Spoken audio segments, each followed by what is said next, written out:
നമസ്കാരം. മലയാളി വാർത്ത ആനുകാലികത്തിലേക്ക് സ്വാഗതം. നമസ്കാരം. തിങ്കളാഴ്ച ഒരു നിർണായക ദിവസമാണ്. സർക്കാരിനെയും CPM-നെയും ഒക്കെ സംബന്ധിച്ച് പത്മകുമാർ ആരുടെയൊക്കെ പേരുകൾ പുറത്തേക്ക് പറഞ്ഞു കഴിഞ്ഞു എന്നുള്ളൊരു ചോദ്യമുണ്ട്. കടകംപള്ളിയിലേക്ക് അന്വേഷണം എത്തുന്നോ എന്നുള്ള ഒരു ചോദ്യം വീണ്ടും ഉയർന്നു വരുന്നു. പത്മകുമാറിനെ അടുത്ത ദിവസം കസ്റ്റഡിയിൽ കിട്ടുന്നതിന് വേണ്ടി SIT കോടതിയെ സമീപിക്കാനിരിക്കുകയാണ്. തിങ്കളാഴ്ച അത്ര നല്ല ദിവസമായിരിക്കുമോ? ഇതിലപ്പുറവും ചാടിക്കടന്നവനാണ് ഈ നമ്മളിപ്പോൾ ഭൂതമെന്നൊക്കെ വിശേഷിപ്പിക്കുന്ന ചിലർ. പത്മകുമാറിൻ്റെ ഭാഷയിൽ ദൈവതുല്യർ. പക്ഷേ ഈ ആലങ്കാരിക പദങ്ങളൊക്കെ വരുമ്പോൾ മഹിഷാസുര നിഗ്രഹത്തിനായി ഭൂമിയിൽ ജന്മമെടുത്ത അയ്യപ്പൻ്റെ ഓർമ്മകൾ, മണികണ്ഠൻ്റെ ഓർമ്മകൾ, കഴുത്തിൽ മണിയുമായി പന്തളം കൊട്ടാരത്തിൽ സാക്ഷാൽ പരമശിവൻ അയച്ചു കൊടുത്ത ഒരു മണികണ്ഠൻ. അപ്പോൾ അന്നേ മണികണ്ഠനൊരു ചരിത്ര ദൗത്യമുണ്ട്. മഹിഷാസുരനെ നിഗ്രഹിക്കുക എന്നതായിരുന്നു. ഇപ്പോൾ മറ്റ് ഭൂതഗണങ്ങളെ നിഗ്രഹിച്ച് കേരളത്തെ രക്ഷിച്ചെടുക്കാനുള്ളൊരു ഉത്തരവാദിത്വം ഒരു പക്ഷേ ഈ അയ്യപ്പനെ ഏറ്റെടുത്തിട്ടുണ്ടാവാം. ഒന്ന് ഓർക്കണം, 2018 അന്ന് യുവതി പ്രവേശനവുമായി ബന്ധപ്പെട്ട സുപ്രീം കോടതി വിധി വരുന്നു.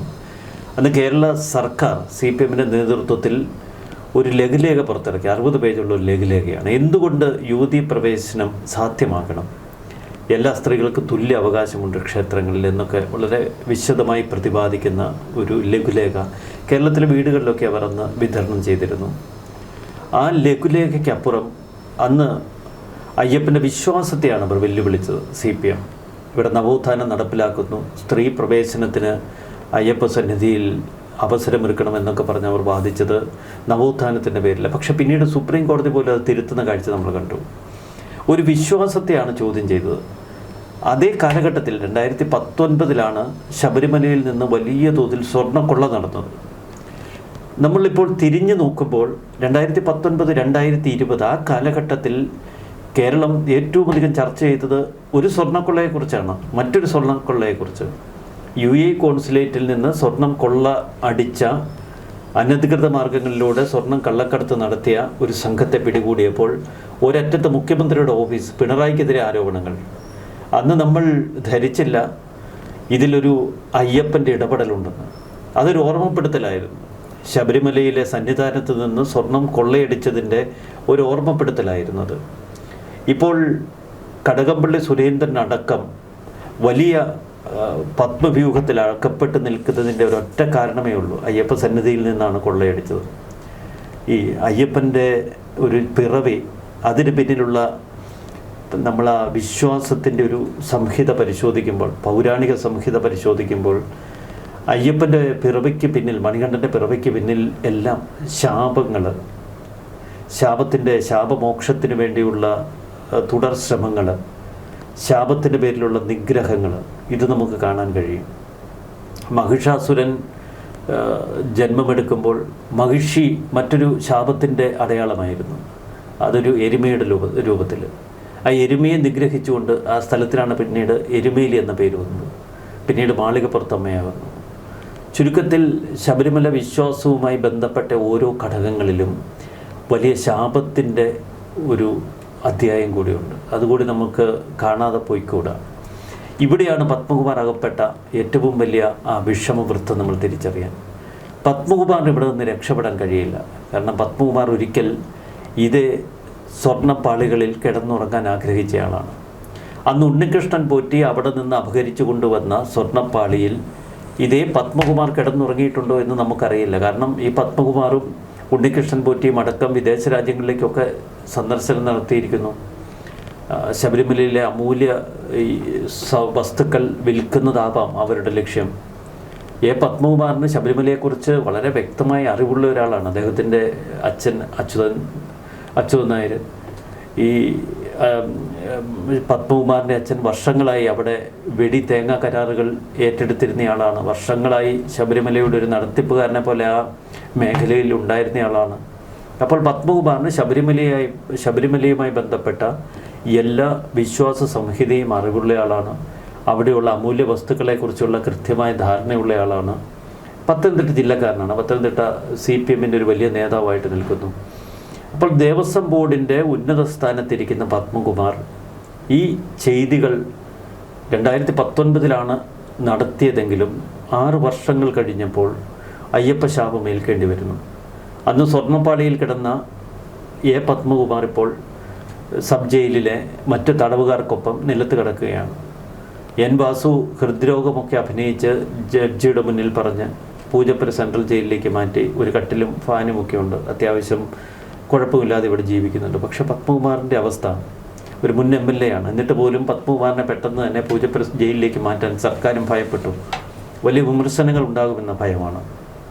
എന്നാൽ പത്മകുമാർ ഇപ്പോൾ ചൂണ്ടുവിരൽ ഉയർത്തിയിരിക്കുന്നത് ആ കാലത്തെ ദേവസ്വം മന്ത്രിയിലേക്കാണ്. വ്യക്തമായ തെളിവുകളല്ലേ ഇപ്പോൾ പുറത്തു വരുന്നത്. അന്ന് ഉണ്ണികൃഷ്ണൻ പോറ്റി ആദ്യം സമീപിക്കുന്നത് കടകംപള്ളി സുരേന്ദ്രനാണ്. കടകംപള്ളി സുരേന്ദ്രൻ്റെ ഓഫീസിലെത്തി ഉണ്ണികൃഷ്ണൻ പോറ്റി കടകംപള്ളിയെ, അന്നത്തെ മന്ത്രിയെ കണ്ടു എന്നാണ് ഇപ്പോൾ പുറത്തു വരുന്ന വാർത്തകൾ. ഇക്കാര്യം പ്രതിപക്ഷ നേതാവും സ്ഥിരീകരിക്കുന്നുണ്ട്. നിരവധി തെളിവുകൾ പ്രതിപക്ഷ നേതാവിൻ്റെ കയ്യിലുണ്ടെന്ന് അദ്ദേഹം തന്നെ പറഞ്ഞിരിക്കുന്നു. അന്നത്തെ ദേവസ്വം മന്ത്രിയെ കണ്ട ഉണ്ണികൃഷ്ണൻ പോറ്റിക്ക് ശബരിമലയിലെ സ്വർണം ഇളക്കിക്കൊണ്ട് പോകാനുള്ള അനുവാദം ദേവസ്വം മന്ത്രി കൊടുത്തു എന്ന തലത്തിലാണ് ഇപ്പോൾ വാർത്തകൾ. ദേവസ്വം മന്ത്രി ഇക്കാര്യം ദേവസ്വം ബോർഡിനോട് പറയുന്നു. ദേവസ്വം ബോർഡ് പ്രസിഡന്റ് പത്മകുമാർ പിന്നീട് അമിത വേഗതയിലാണ് ഫയലുകൾ നീക്കിയത്. അപ്പോൾ അത് മന്ത്രിയുടെ താല്പര്യമില്ലാതെ ദേവസ്വം ബോർഡിന് ഇത്തരം ഫയലുകൾ നീക്കാൻ കഴിയില്ല. ദേവസ്വം ബോർഡിലെ 2 അംഗങ്ങൾ കൂടിയുണ്ട്, ശങ്കരദാസും വിജയകുമാറും. അവർ പൂർണ്ണമായും ഇക്കാര്യത്തിൽ ഒറ്റക്കെട്ടായി നിന്നു. അപ്പോൾ ഇതിൽ ഒരു ഏകോപനം ഉണ്ടായിട്ടില്ല എങ്കിൽ തീർച്ചയായിട്ടും ശങ്കരദാസൊന്നും അത്ര നിസ്സാരക്കാരല്ല. അവരൊന്നും പത്മകുമാർ പറയുന്നത് കണ്ണടച്ച് അനുകൂലിക്കുന്നവരല്ല. അപ്പോൾ അവർ പത്മകുമാർ പറയുന്ന കാര്യങ്ങൾ കണ്ണടച്ച് അനുകൂലിച്ചു എങ്കിൽ അതിന് പിന്നിൽ ശക്തമായ ഇടപെടലുകളുണ്ട്. ഇവിടെയാണ് ഉണ്ണികൃഷ്ണൻ പോറ്റിയുടെ അപേക്ഷയിന്മേൽ ഉടലെടുത്ത ഫയലിൽ ഗോ എഹഡ് എന്ന് അന്നത്തെ ദേവസ്വം മന്ത്രി കുറിച്ചുവെന്ന വാർത്തകൾക്ക് കൂടുതൽ പ്രാധാന്യം കൈവരുന്നത്. എന്ന് മാത്രമല്ല, ഉണ്ണികൃഷ്ണൻ പോറ്റിയുമായി ബന്ധപ്പെട്ട കാര്യങ്ങളിൽ ദേവസ്വം മന്ത്രിയുടെ ഓഫീസിൽ നിന്ന് കൃത്യമായ അന്വേഷണങ്ങളുണ്ടായി എന്ന ചില മൊഴികളുണ്ട്. ഇപ്പോൾ എ പത്മകുമാർ അന്നത്തെ ദേവസ്വം മന്ത്രിയെ പൂർണ്ണമായി തള്ളി പറഞ്ഞിരിക്കുന്നു. മന്ത്രിയുടെ താല്പര്യമാണ്, മന്ത്രിയുടെ താല്പര്യം എന്ന് പറഞ്ഞാൽ സർക്കാരിൻ്റെ താല്പര്യം. ശബരിമല പോലെ ഇത്രയധികം സെൻസിറ്റീവായ, വളരെ വിവാദങ്ങളിൽ അകപ്പെടാൻ സാധ്യതയുള്ള ഒരു സ്ഥലത്ത് സന്നിധിയിൽ നിന്ന് സ്വർണ്ണപ്പാളികൾ, കട്ടിളപ്പാളികൾ എടുത്തുകൊണ്ട് പോകണമെങ്കിൽ ഒരു മന്ത്രി മാത്രം വിചാരിച്ചാൽ കഴിയില്ല, ഒരു ദേവസ്വം ബോർഡ് പ്രസിഡന്റ് മാത്രം വിചാരിച്ചാൽ കഴിയില്ല, ഒരു ദേവസ്വം കമ്മീഷണർ മാത്രം വിചാരിച്ചാൽ കഴിയില്ല. അതിന് രാഷ്ട്രീയ മണ്ഡലത്തിൻ്റെ പിന്തുണ ഉണ്ടാവണം. ഇവിടെ നമുക്ക് മറ്റു ചില വസ്തുതകൾ കൂടി ചേർത്ത് വെക്കേണ്ടി വരും. 2019 ലോക്സഭാ തെരഞ്ഞെടുപ്പ് കാലഘട്ടത്തിൽ, 2021 നിയമസഭാ തെരഞ്ഞെടുപ്പ് കാലഘട്ടത്തിൽ ഇതേ ഉണ്ണികൃഷ്ണൻ പോറ്റി ഇടപെട്ടു എന്ന് കരുതുന്ന സ്പോൺസർമാരുൾപ്പെടെയുള്ള നിരവധി ആളുകളുടെ കയ്യിൽ നിന്ന് ഒരു പ്രത്യേക രാഷ്ട്രീയ പാർട്ടി CPM തന്നെ വലിയ തോതിൽ തെരഞ്ഞെടുപ്പ് ഫണ്ട് സ്വീകരിച്ചു എന്നുള്ള വാർത്ത. അപ്പോൾ ഇതെല്ലാം ചേർത്ത് വായിക്കുമ്പോൾ നമ്മൾ നടുക്കുന്ന പലതും ഉണ്ടാകും. അപ്പോൾ ദേവസ്വം മന്ത്രി ആ അപേക്ഷ ദേവസ്വം ബോർഡിന് കൈമാറുന്നു, ദേവസ്വം ബോർഡ് ഇത് പരിശോധിക്കുന്നു. ഇതിനിടയിൽ ഉണ്ണികൃഷ്ണൻ പോറ്റി ഇതിൻ്റെ ബിസിനസ് സാധ്യതകൾ എല്ലാവരെയും ബോധ്യപ്പെടുത്തിയിട്ടുണ്ടാവണം. കാരണം ഈ സ്വർണം ഇളക്കിയെടുത്ത് കൊണ്ടുപോയി ഉരുക്കിയെടുക്കുന്നതിൻ്റെ അല്ല മൂല്യം. ഇതിൻ്റെ ഈ അമൂല്യ വസ്തുക്കൾ വിദേശങ്ങളിലടക്കമുള്ള ആളുകൾക്ക് കൈമാറിയാൽ, മറ്റു വ്യവസായികൾക്ക് കൊടുത്താൽ കോടിക്കണക്കിന് രൂപ കിട്ടും. അതിൻ്റെ വിഹിതം എല്ലാ സ്ഥലങ്ങളിലും എത്തിക്കാം. ഇതിപ്പോൾ ഭഗവാന് വലിയ പ്രയോജനമൊന്നുമില്ലാതെ അവിടെ സ്വർണ്ണപ്പാളികളായിരിക്കുന്ന സാധനങ്ങളല്ലേ. അതിപ്പോൾ സ്വർണ്ണമാണേലും ചെമ്പാണെങ്കിലും ഭഗവാൻ ഇതൊന്നും പ്രത്യേകിച്ച് കാര്യമൊന്നുമില്ലല്ലോ എന്ന് പറഞ്ഞ് ഇവരെയൊക്കെ വിശ്വസിപ്പിക്കാൻ പോറ്റി കഴിയും. കാരണം പോറ്റി അതിസമർത്ഥനാണ് എന്ന് നമുക്കിപ്പോൾ ബോധ്യം വന്നിരിക്കുന്നു. ഇതൊക്കെ കെട്ടിച്ചമച്ച കഥകളാണ് എന്ന് ഒരുപക്ഷെ കേരളത്തിൽ CPMന് പ്രതിരോധം ഉയർത്താൻ കഴിഞ്ഞേക്കുമായിരുന്നു. പക്ഷേ ഇപ്പോൾ പുറത്തു വരുന്ന തെളിവുകൾ അത് മാത്രം മതി. ഓരോ അന്വേഷണത്തിൻ്റെ ഓരോ ഘട്ടവും പുരോഗമിക്കുന്നത് കൃത്യതയോടെ പുറത്തു വരുന്ന തെളിവുകൾ പ്രകാരമാണ്. അതുകൊണ്ട് തന്നെ ഇനി ഇതിനെ ഒന്നും നിഷേധിക്കാൻ കഴിയില്ല. ആദ്യഘട്ടത്തിൽ ഏറ്റവും ആദ്യം ഉണ്ണികൃഷ്ണൻ പോറ്റി വീഴുന്നു. ഉണ്ണികൃഷ്ണൻ പോറ്റിയുമായി ബന്ധപ്പെട്ട ഇടപാടുകളിലേക്ക് അന്ന് അന്വേഷണ സംഘം എത്തുന്നു. പിന്നീട് പോറ്റിക്ക് കളമൊരുക്കിയ മുരാരി ബാബു നിലപ്പൊത്തുന്നു. അതിനുശേഷം D. സുധീഷ് കുമാർ മുരാരി ബാബുവിന് വേണ്ട എല്ലാ സഹായങ്ങളും ചെയ്തു കൊടുത്ത് ശബരിമല മഹസറിൽ ഉൾപ്പെടെ തെറ്റായ വിവരങ്ങൾ എഴുതി ചേർത്ത സുധീഷ് കുമാർ വീഴുന്നു. എന്നാൽ യാതൊരു വിധത്തിലും തൻ്റെ ഉത്തരവാദിത്വം പാലിക്കാത്ത KS ബൈജു, അക്കാലത്തെ തിരുവാഭരണം കമ്മീഷണർ, പിന്നീട് അന്വേഷണ സംഘം അറസ്റ്റ് ചെയ്യുന്നു, ജയിലറയ്ക്കുള്ളിലാക്കുന്നു. അതിനുശേഷം നമ്മൾ ഒരിക്കലും പ്രതീക്ഷിച്ചില്ല N. വാസു. വാസു ഇപ്പോൾ കട്ടിള വാസു എന്നൊക്കെ എല്ലാവരും വിശേഷിപ്പിക്കുന്ന വാസു വലിയ കൊള്ളക്കാരൻ തന്നെയാണ്. എന്തായാലും വാസു ജയിലറയ്ക്കുള്ളിൽ കിടക്കുന്നു. അപ്പോഴും ചില പ്രതിരോധങ്ങളൊക്കെ ഉയർത്തി നിന്നിരുന്ന പത്മകുമാർ അന്ന് പറഞ്ഞത്, ഞാനൊരു നിമിത്തം മാത്രമാണ്, എൻ്റെ പിന്നിൽ ചില വമ്പന്മാരുണ്ട്, ദൈവതുല്യരായ ചിലരുണ്ടെന്നാണ്. അതൊരു പക്ഷെ പത്മകുമാർ മറ്റു പലരെയും ഒന്ന് ഭയപ്പെടുത്താൻ കൂടി ഉദ്ദേശിച്ച് പറഞ്ഞതാവാം. മറ്റു പലരുടെയും ഇടപെടലുകൾ പത്മകുമാറിന് പിന്നിലുണ്ട് എന്ന് വ്യക്തമാണ്. എന്തായാലും പത്മകുമാറും അന്വേഷണ സംഘത്തിൻ്റെ വലയിൽപ്പെട്ടു. ഇവിടെ ഇപ്പോൾ വിഷമവൃത്തത്തിലായി നിൽക്കുന്നത് ഈ ശബരിമല സ്വർണ്ണക്കൊള്ളക്കേസ് അന്വേഷിക്കുന്ന അന്വേഷണ സംഘമാണ്. അടുത്തത് കടകംപള്ളിയാണ്. കടകംപള്ളി അറസ്റ്റ് ചെയ്താൽ അത് വലിയ രാഷ്ട്രീയ വിവാദങ്ങൾക്ക് ഇടവരുത്തും. കാരണം ആഭ്യന്തര വകുപ്പിന് കീഴിലുള്ള ക്രൈംബ്രാഞ്ച് സംഘമാണ് അന്വേഷിക്കുന്നത്. ഹൈക്കോടതി ഈ കേസ് വളരെ ഗൗരവത്തോടെ വീക്ഷിക്കുന്നുണ്ട്, നിരീക്ഷിക്കുന്നുണ്ട്, അഭിപ്രായ പ്രകടനങ്ങൾ നടത്തുന്നുണ്ട്, ഉത്തരവുകൾ നൽകുന്നുണ്ട്. കേസിൻ്റെ ഗതിയെ ഓരോ തലത്തിലും ഓരോ സിറ്റിങ്ങിലും കോടതി സ്വാധീനിക്കുന്നുണ്ട്. തിങ്കളാഴ്ച ഏറ്റവും നിർണായക ദിവസമെന്ന് നേരത്തെ പ്രശോഭ പറഞ്ഞിരുന്നു. അതിശക്തമായ ചില ചോദ്യം ചെയ്യലുകൾക്ക് SIT തയ്യാറായിരിക്കുന്ന ദിവസമാണ്. കാരണം അന്നാണ് പത്മകുമാറിനെ വീണ്ടും കസ്റ്റഡിയിൽ വാങ്ങുന്നത്. അന്ന് പത്മകുമാറിനെ വീണ്ടും വാസുവുമായി ഒറ്റയ്ക്കിരുത്തും, രണ്ടുപേരെ വെവ്വേറെ ഇരുത്തി ചോദ്യം ചെയ്യും. മുരാരിയെയും സുധീഷ് കുമാറിനെയും വീണ്ടും കസ്റ്റഡിയിലേക്ക് കൂട്ടിക്കൊണ്ടുവരും. പത്മകുമാർ തിങ്കളാഴ്ച ഈ സ്വർണ്ണക്കൊള്ളയിൽ തന്നേക്കാൾ പങ്കുള്ള മറ്റു ചിലരുണ്ട് എന്ന് അന്വേഷണ സംഘത്തോട് വെളിപ്പെടുത്തിയാൽ, ഇത് ഓൺ റെക്കോർഡിലാണ്, അന്വേഷണ സംഘത്തിന് അവിടെ മറ്റ് തിരിമറികൾക്കുള്ള സ്കോപ്പില്ല. അതോടുകൂടി എല്ലാം കൈവിടും.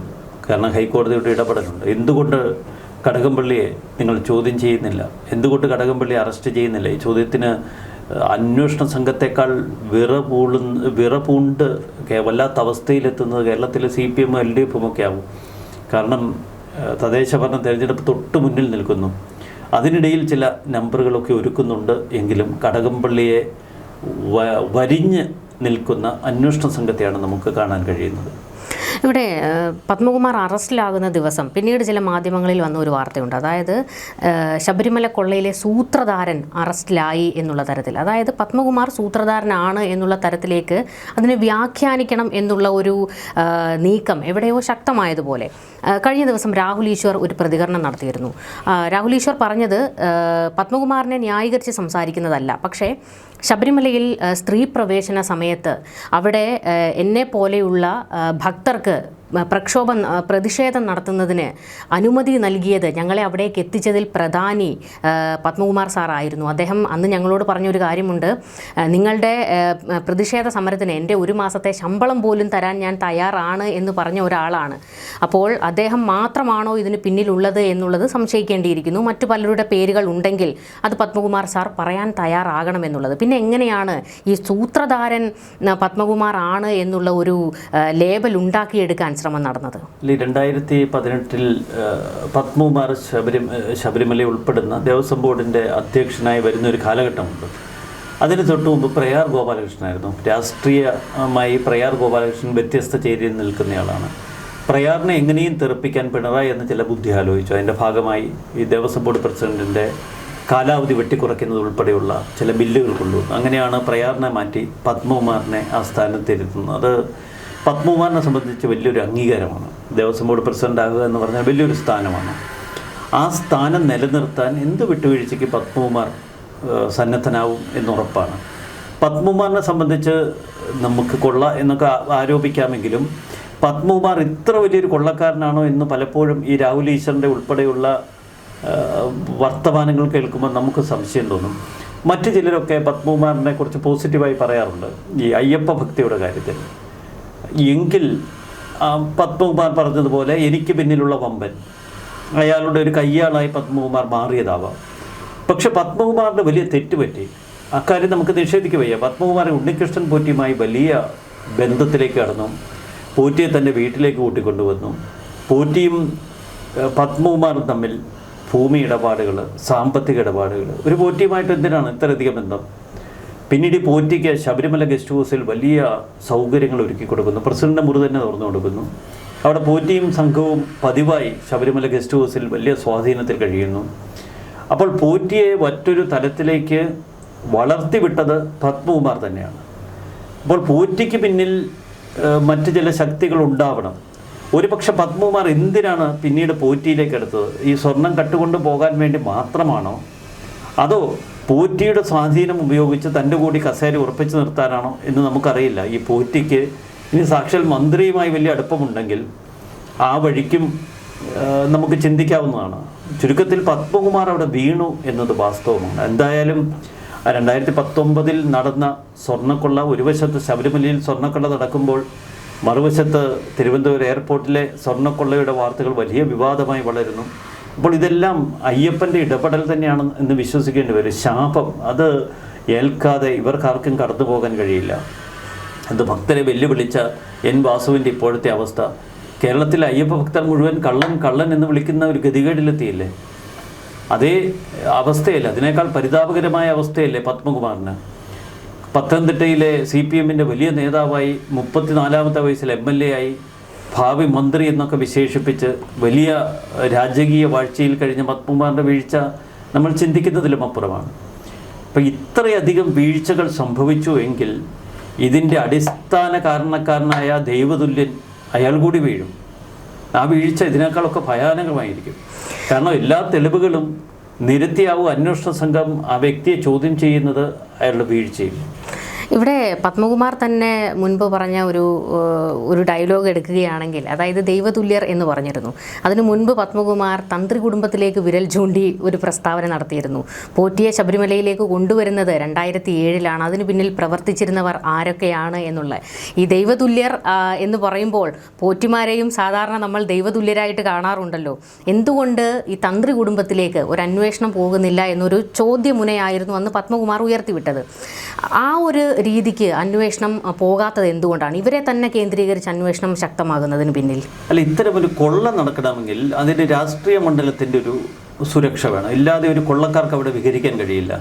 അന്ന് തന്ത്രിയൊക്കെ നമ്മൾ പഴയ ദേവസ്വം മന്ത്രി G. സുധാകരൻ ആക്ഷേപിക്കുന്നത് കേട്ടിട്ടുള്ളതാണ്. തന്ത്രിയൊക്കെ എടുത്ത് ഉടുക്കുന്നത് കേട്ടിട്ടുള്ളതാണ്. തന്ത്രിക്കൊക്കെ വലിയ സ്കോപ്പുണ്ട് അവിടെ, കൊള്ളയ്ക്കൊക്കെ വലിയ സ്കോപ്പുണ്ട്. പക്ഷെ തന്ത്രിയെ സംബന്ധിച്ച് തന്ത്രിക്ക് ചുറ്റും വരിഞ്ഞു മുറുകി നിൽക്കുന്ന ഒരു രാഷ്ട്രീയ മണ്ഡലമുണ്ട്. അതിനെ വകഞ്ഞു മാറ്റി കൊള്ള നടത്താൻ അത്ര എളുപ്പമൊന്നുമില്ല. ഊർന്നു വീഴുന്ന പെറുക്കിയെടുത്ത് ഈ കൊള്ളക്കാരുടെ സംഘത്തോടൊപ്പം ഓരം ചേർന്ന് നടക്കാനേ പലപ്പോഴും തന്ത്രിക്കും ഒക്കെ കഴിയൂ. അതുകൊണ്ട് തന്നെ ഈ കൊള്ള മുതലുമായി ഉണ്ണികൃഷ്ണൻ പോറ്റി ശബരിമലയിൽ നിന്ന് കടന്നിട്ടുണ്ട് എങ്കിൽ അതിൽ നേരിട്ട് നമുക്ക് തന്ത്രിയുടെ ഇടപെടലുകൾ സംശയിക്കുക വയ്യ. പക്ഷെ അതിനുവേണ്ട ഒത്താശ ചെയ്തു കൊടുത്തോ ഉണ്ണികൃഷ്ണൻ പോറ്റിയുമായി തന്ത്രിക്കുള്ള അടുപ്പമെന്ത്, ഇതൊക്കെ ഒരുപക്ഷെ അന്വേഷണ സംഘം അന്വേഷിക്കുന്നുണ്ടാവാം. തന്ത്രിയിലേക്കും തന്ത്രി കുടുംബത്തിലേക്കും ഒക്കെ അന്വേഷണം കടന്നു ചെല്ലുകയും ചെയ്യും, അതിലൊന്നും സംശയമില്ല. പക്ഷേ പത്മകുമാർ പോലും അച്ചടക്കത്തോടെ ഈ കൊള്ളക്കാർക്കൊപ്പം നിന്ന് കൊള്ള നടത്തിയെങ്കിൽ അതിന് പിന്നിലുള്ള വമ്പൻ ആരാണ്? അതൊരു വലിയ ചോദ്യചിഹ്നമാണ്. കാരണം ശബരിമലയോടൊന്നും വലിയ വിശ്വാസം ഉള്ളവരായിരുന്നില്ല കേരളം ഭരിച്ചത്. ഈ ആഗോള അയ്യപ്പ സംഗമമൊക്കെ വലിയ തട്ടിപ്പാണ്. അന്നത്തെ പ്രസംഗങ്ങളൊക്കെ ആയിട്ട് നമ്മൾ അന്തം വിട്ടുപോയി. പക്ഷെ അതിനു മുൻപ് 2019 കാലഘട്ടത്തിലെ ഓരോ ചെയ്തികളും നമ്മെ ഓർമ്മപ്പെടുത്തുന്നത് വലിയ ക്രൂരതയുടെ പശ്ചാത്തലവും അന്നത്തെ അധ്യായങ്ങളുമാണ്. അതുകൊണ്ട് തന്നെ അവർക്കാർക്ക് അയ്യപ്പ ഭക്തിയുടെ കാര്യത്തിൽ വലിയ അവകാശവാദമൊന്നും ഉന്നയിക്കാൻ കഴിയില്ല. പക്ഷെ കൊള്ളയുടെ കാര്യത്തിൽ ഇനിയും തെളിവുകൾ പുറത്തു വരേണ്ടിയിരിക്കുന്നു. അവസാനമായി ചോദിക്കാനുള്ള ഒരു ചോദ്യം, അതായത് തിങ്കളാഴ്ച വരെ ഒന്ന് കാത്തിരിക്കണം എന്നുള്ള മുന്നറിയിപ്പാണ് CPM-ലെ എല്ലാവർക്കും പാർട്ടി സെക്രട്ടറി കൊടുത്തിരിക്കുന്നത്. അതായത് പത്മകുമാറിനെ തള്ളിപ്പറയരുത്. ഇപ്പോൾ ഈ ഒരു സാഹചര്യത്തിൽ പാർട്ടിയും തള്ളിപ്പറയാൻ പാടില്ല, അണികളും നേതാക്കളും ആരും തള്ളിപ്പറയാൻ പാടില്ല. കാരണം നാളത്തെ ഒരു ചോദ്യം ചെയ്യലിൽ പത്മകുമാർ എന്തൊക്കെ പറയും എന്നുള്ളത് CPM-നെ സംബന്ധിച്ചിടത്തോളം അവർക്ക് ചങ്കിടിപ്പുണ്ടാക്കുന്ന കാര്യമാണ്. പാർട്ടിയും കൂടി തള്ളിക്കളഞ്ഞു കഴിഞ്ഞാൽ പത്മകുമാറിന് പിന്നെ ഒന്നും നോക്കേണ്ട കാര്യമില്ല. എല്ലാ പേരുകളും വേണമെങ്കിൽ ഊടുപാടെടുത്ത് പുറത്തിടും. അപ്പോൾ ഈ ഒരു സാഹചര്യത്തിൽ പാർട്ടി ഇപ്പോൾ പത്മകുമാറിനെ ഭയക്കുകയാണോ, തൽക്കാലത്തേക്ക് ചേർത്ത് നിർത്തുന്ന ഒരു സമീപനം തന്നെ സ്വീകരിക്കാനാണോ സാധ്യതയുള്ളത്? അല്ലെ, ഇപ്പം അന്വേഷണ സംഘം ഒരു U-turn എടുത്തിരിക്കുകയാണ്. അവർ പാഞ്ഞു വരുന്ന ഒരു ഘട്ടത്തിലൂടെ നമ്മൾ മുരാരിയിൽ നിന്ന് സുധീഷിലേക്ക്, സുധീഷിൽ നിന്ന് ബൈജുവിലേക്ക്, ബൈജുവിൽ നിന്ന് ജയശ്രീ ചാടി നേരെ വാസു, പത്മകുമാർ, ഇനി അടുത്തത് കടകംപള്ളിയാണ്. അവിടെയാണ് ഒരു U-turn എടുത്തിരിക്കുന്നത് അന്വേഷണ സംഘം. ഇപ്പോൾ അന്വേഷണ സംഘം പറയുന്നത് ആദ്യഘട്ടത്തിൽ ഉണ്ണികൃഷ്ണൻ പോറ്റിയുമായി ഇടപെട്ട ആളുകളെ ഈ ആഴ്ച വിളിച്ചു വരുത്തുമെന്നാണ്. അക്കൂട്ടത്തിൽ ഒരു പേര് ഉയർന്നു വന്നു, നമ്മുടെ ജയറാം, നടൻ ജയറാം. ഇത് കണക്കുകൂട്ടിയുള്ള കളിയാണ്. ജയറാമിനെ ചോദ്യം ചെയ്യലിനായി വിളിപ്പിച്ച് വരുത്തി 2 ദിവസമൊക്കെ ഇത് ആഘോഷിച്ചാൽ പെട്ടെന്ന് മീഡിയ ശ്രദ്ധ മുഴുവൻ ജയറാമിലേക്ക് തിരിയും. കടകംപള്ളി വഴി നിൽക്കാം 2 ദിവസത്തേക്ക്. അപ്പോൾ ഇവിടെ ചില സംശയങ്ങൾ ഉയർന്നു വരുന്നുണ്ട്. ഈ ജയറാമിൻ്റെ വീട്ടിൽ കൊണ്ടുപോയ സ്വർണ്ണപ്പാളി ഒറിജിനലാണ്, ദ്വാരപാലക ശില്പങ്ങളിലെ പാളികളാണ്. ഏതെങ്കിലും തലത്തിൽ ജയറാമിൻ്റെ വീട്ടിൽ നിന്നോ ജയറാം ഉൾപ്പെടുന്ന ഏതെങ്കിലും ഇടങ്ങളിൽ നിന്നുമാണോ ഈ വ്യവസായികൾ ഒറിജിനൽ പാളി കൊണ്ടുപോയത്? അങ്ങനെ വന്നാൽ ജയറാമിനെ സാക്ഷിയാക്കും എന്നൊക്കെ ഇപ്പോൾ അന്വേഷണ സംഘം പറയുന്ന ആ നയം ചിലപ്പോൾ മാറാനും സാധ്യതയുണ്ട്. സമയത്ത് ജയറാമിനെ കുരുക്കാനുള്ള സാധ്യതകളുണ്ട്. ജയറാം ഈ കൊള്ളയുടെ ഒരു ഭാഗമാണ് എന്ന് ഏതെങ്കിലും ഒരു ചോദ്യം ചെയ്യലിൽ ഒരു തെളിവ് കിട്ടിയാൽ ജയറാമിലേക്ക് തിരികെ. അപ്പോൾ അതോടുകൂടി കടകംപള്ളിയെ രക്ഷപ്പെടുത്താൻ കഴിയും. ജയറാം ചിലപ്പോൾ ഇരയായി മാറാനുള്ള സാധ്യതയുണ്ട്. ജയറാമിനെ എത്രയും പെട്ടെന്ന് ചോദ്യം ചെയ്യലിന് വിളിപ്പിക്കാനുള്ള എല്ലാ നീക്കങ്ങളും അന്വേഷണ സംഘം ഇപ്പോൾ നടത്തിക്കഴിഞ്ഞു. അതിലപ്പുറം കടകംപള്ളിയെ രക്ഷിക്കാനുള്ള എന്ത് തന്ത്രവും പയറ്റും. തിങ്കൾ ചൊവ്വ അല്ലെങ്കിൽ ഈ അടുത്ത ആഴ്ച എന്ന് പറയുന്ന കേരളം ഭയക്കേണ്ട ഒരു വീക്കാണ്. കാരണം എന്തെങ്കിലുമൊക്കെ കേരളത്തിൽ സംഭവിക്കും. ഇതിൽ നിന്ന് ശ്രദ്ധ തിരിക്കണം. ഇതിൽ നിന്ന് ശ്രദ്ധ തിരിഞ്ഞാൽ മാത്രമേ തദ്ദേശ ഭരണ തെരഞ്ഞെടുപ്പ് വലിയ കുഴപ്പമില്ലാതെ കടന്നുകൂടാൻ കഴിയൂ. ശബരിമല സ്വർണ്ണക്കൊള്ളയുടെ ഏറ്റവും ക്ലൈമാക്സിലെത്തുമ്പോൾ കേരളം ഭയക്കുന്ന പലതും ഇവിടെ സംഭവിക്കും. എന്തായാലും മണ്ഡല മകരവിളക്ക് കാലത്ത് തന്നെ കള്ളന്മാരെല്ലാം കുടുങ്ങുന്ന ഒരു കാഴ്ചയാണ് കണ്ടുകൊണ്ടിരിക്കുന്നത്. വിശ്വാസികളുടെ ഒരു ഉറച്ച വിശ്വാസം, അവർ ഹൈക്കോടതിയിൽ തന്നെയാണ് ആശ്വാസം കണ്ടെത്തുന്നത്. ഹൈക്കോടതി കൃത്യമായി തന്നെ എല്ലാവരെയും പൂട്ടും എന്നുള്ളൊരു വിശ്വാസമാണ്. എന്തായാലും ഇനി മണിക്കൂറുകൾ മാത്രമാണ് പത്മകുമാറിനെ കസ്റ്റഡിയിലേക്ക് വിട്ടുകിട്ടുന്നതിന് ഉള്ളത്. പത്മകുമാർ എന്തൊക്കെ പറയുമെന്നുള്ളത് രാഷ്ട്രീയ കേരളം തന്നെ ഉറ്റുനോക്കുകയാണ്. കൂടുതൽ ചർച്ചകളുമായി കാണാം. നമസ്കാരം.